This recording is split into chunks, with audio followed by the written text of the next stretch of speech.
Hey everyone, it's Mr. Miles. I just want to give a quick video about pronoun antecedent agreement. So this is going to be something that I am going to try to be as quick as I can about it because there's a lot of stuff to go over, and I've gone over this stuff in class. But just in case either you missed something or something didn't quite make sense, hopefully kind of reinforcing it, going over it again, will help you on that front. So let's talk about pronoun antecedent agreement, and just kind of make sure that we're clear on what that means and how to apply it. Okay, so first things first, pronouns. Okay, pronoun. Way to know what a pronoun is: if you look at the prefix pro, it's Latin for for, F-O-R, for.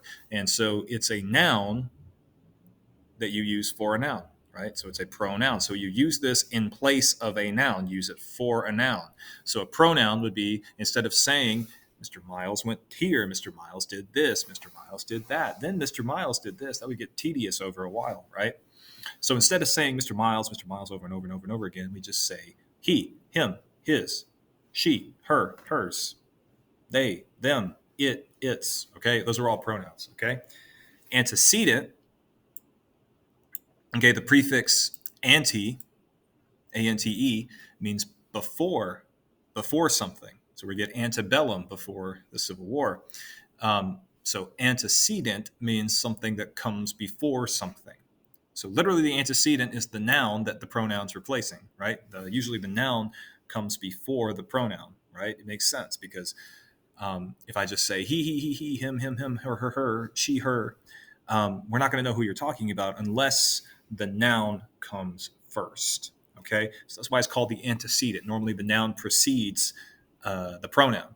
Okay, so when we're talking about pronoun antecedent agreement, the pronoun and the antecedent have to agree in two major ways. The two major ways they have to agree is in number, singular, plural, or gender. Okay, and the three genders, according to grammar: masculine, feminine, and neuter. Masculine, male; feminine, female; neuter, neither. So that's an object, an animal. That's what neuter falls under. Okay.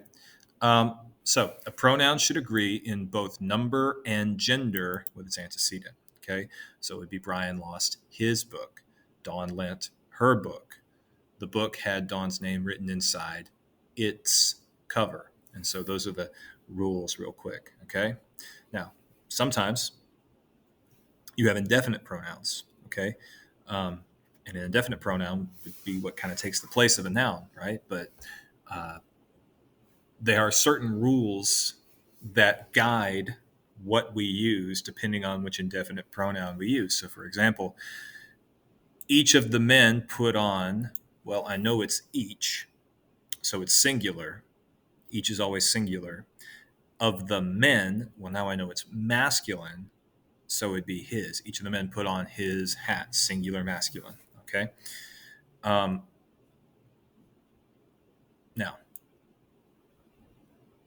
what if you have a situation like this?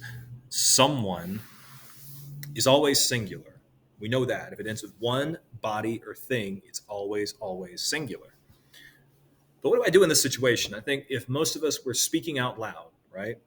Because sometimes we speak and our habits of speaking and our manners of speaking fall into things that are not technically grammatically correct, but because everybody says them, we just kind of accept it, even if it's not the standard grammatical rule. And while it may be okay in informal conversation between two people, it won't be okay if you're in a formal essay or you're writing a job application or a letter of recommendation or things like that. So that's why it's important to know these things. Yes, I understand if you and I were just talking, it might just be natural to say, did someone lose their hat, right? But that doesn't make it correct, okay? Not according to grammar, anyway. Now, the rule is someone is always singular. So I have to take a singular pronoun. I don't know the gender, right? Depending on the context. If I'm at a convent with a bunch of nuns, it's probably safe to say, did someone lose her hat? Because they're probably all going to be women. Or if I'm at a place where there would be a bunch of dudes, like a football field or something, did someone lose his helmet? Then it would be understandable, right? But what if I'm in a situation with mixed company and I don't know whether to use his or her? Would that be an okay instance to use there? And I think nowadays people are trending more toward yes, it would be okay to use there. However, um, according to the rules of grammar, that's not it. Okay, what you should say is his or her. Okay. Now, do you actually have to write out his or her every single time this comes up? Like, did someone lose his or her hat? No. You can pick a gender. Okay. Even if it's a mixed company, like in Spanish, you take the masculine, even if it's in a group of mixed company. Okay. So you would say, did someone lose his hat? Or if you don't want to go with a male pronoun, you would say, did someone lose her hat in mixed company? That's fine. Um, it A lot of it depends on the context. A lot of it depends on the situation that you're in, and you can kind of read the situation and then go with the pronoun that best appropriately fits the context of the situation. But it has to be singular. So did someone lose his hat? Did someone lose her hat? It cannot ever, okay, according to grammar, did someone lose their hat? Because there is plural. Okay, is a plural pronoun. Someone is always singular. So those two things do not jive. Okay. Now that being said, if someone would like to identify and say like their personal pronouns or they them or whatever, that's a unique situation. Okay, that is very different from just not simply understanding the rules. Okay, of grammar, right? Like if someone walked up to me and said, "Mr. Miles, I'd really prefer it if you call me they them pronouns or whatever." I would say in that situation, okay, all right, then that's how I'm going to refer to you because I'm going to defer to you on how you want to be called. However, if it's a matter of simply not understanding the rules and we're dealing with he, him, she, her, and we just don't know the rules, well, that's when I'm going to that's why I'm going to count it incorrect because that's different. Okay. So when it comes to they, them, people, identifying as that and such, that's a different situation. So don't get that situation confused with the situation of someone just not simply understanding that someone has to take a singular pronoun. Okay. That's different. That being said, let me try to run through the rest of these. So if you have pronouns, or excuse me, you have antecedents joined by or nor, I'm not talking about both. I'm talking about one or the other. So what that means is going to be singular. Okay, so Julio or Van will bring his football. Mother nor daughter had forgotten her running shoes. Now, if they're joined by and, that means I'm talking about both of them together. So that is plural. So my mother and father send their regards. My dog and cat never share their food, and so on. Okay. Some indefinite pronouns are plural. Some are singular. Some are either. This is exactly the same rule that we went over with subject verb agreement last week. So, anyone, well, if it ends with one, body or thing, it's always singular. Who has finished his sketch or her sketch should show it to the teacher. Doesn't matter, just pick one. Just pick a gender and go with it. Each of the birds built, it's an animal, its own nest, right? Several, always plural. Of the ice sculptures are melting. How can we save them? Both of the concerts are canceled, or were they just rescheduled? Now, these are the examples of either, could go either way depending on what follows after. Okay, so we have an indefinite pronoun. So there's 6 of these. Okay, all, any, more, most, some, and none, I believe. These are the 6 that can go either way depending on what comes after them. So if I look at what comes after this, some of the test is hard, isn't it? Because test is singular.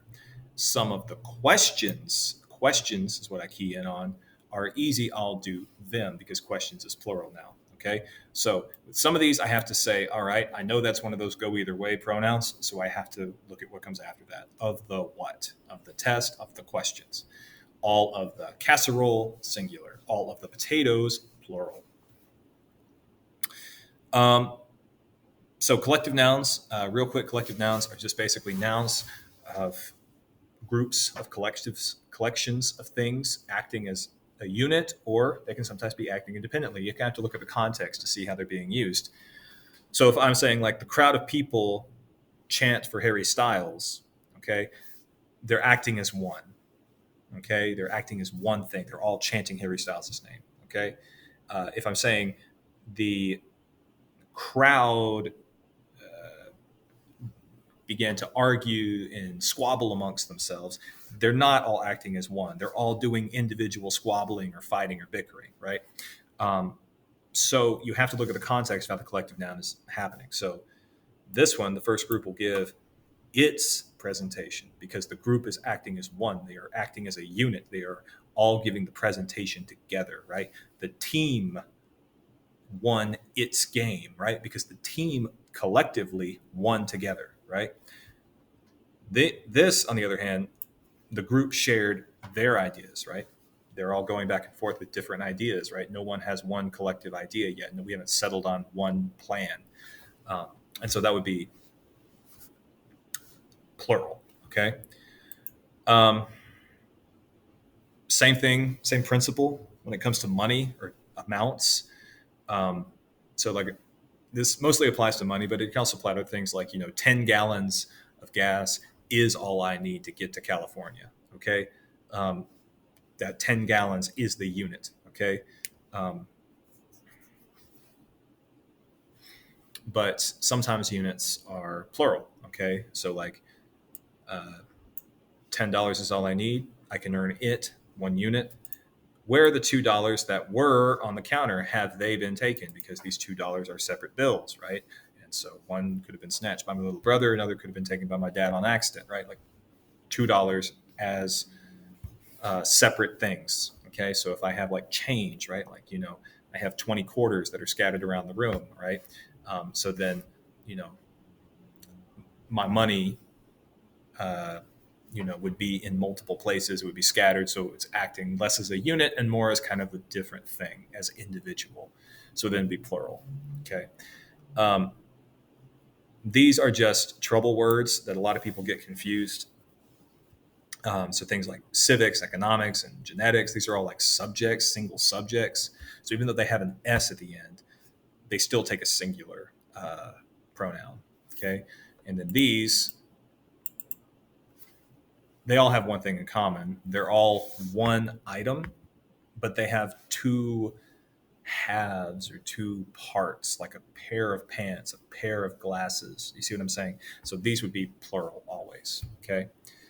Um, when you're talking about a book or a movie or something like that, and the title has an S at the end, it doesn't matter. Okay. The Hunger Games is one movie. All right. The Hunger Games is one film. It is a film. Okay. So it'd be singular. It's the title of one movie. The Philippines, same thing for countries and organizations. Yes, has an S at the end, but the Philippines is one country. The Boy Scouts is one organization. So they all take singular pronouns. Okay. So that's pronoun antecedent agreement. The very quick, very brief version. If you have any questions about that or would like more clarification on any of this, just shoot me an email or a remind, and I'll be happy to explain any of this stuff in any further detail regarding it. Okay. So, quick recap: pronoun is a word that we use in place of a noun. Antecedent is the noun that pronoun is replacing. They have to agree in they have to agree in number and in gender. So subject verb agreement, you agreed in number, and that was it. Pronoun antecedent, you agree in number and in gender. Okay. So singular, plural, number, masculine, feminine, neuter, gender. Okay. So make sure that when you are trying to think your way through how pronoun antecedent agreement works, that you are going through that checklist in your mind. All right, singular, plural, number, masculine, feminine, neuter, gender. Have I checked both those boxes and do they correlate? Okay. And then if it doesn't quite correlate, if it's something that is ambiguous, something that you don't know right off the top of your head, did someone lose blank hat? You go with the rule. And the rule is things like that are ambiguous, you just pick a gender. So did someone lose his hat? Did someone lose her hat? It doesn't matter which one. we get the gist of what you're trying to say, and it's grammatically correct. The only exception to that, like I said, is if someone is choosing to identify as they them pronouns, and then in that specific situation, you would change that to amend and respect that choice. But other than that, that's it. Okay, and the rule is someone, anybody, anyone, anything, somebody, someone, something, everybody, everyone, everything, nobody, no one, nothing. All those one body thing words are singular. So you take a singular pronoun with it. That's the biggest thing that people get hung up on, because it's so natural for us to just say, did someone lose their hat, right? Um, and maybe we'll get to a point where the English language will evolve, and I can probably see it happening, right? I can probably see it happening where the English language will evolve to a point where there just becomes a singular pronoun. Okay, it looks like it's heading that way anyway, but as of right now, with few exceptions, okay, they, their, them is going to be used in a plural context. Okay, at least when it comes to following the rules of pronoun antecedent agreement. Okay, so just bear that in mind and don't let that trip you up. Okay, all right. If you have any questions on any of this, please let me know, and I'll be happy to explain any of it to you in more detail. Okay, that's it. That's the overview, and I'll see you later.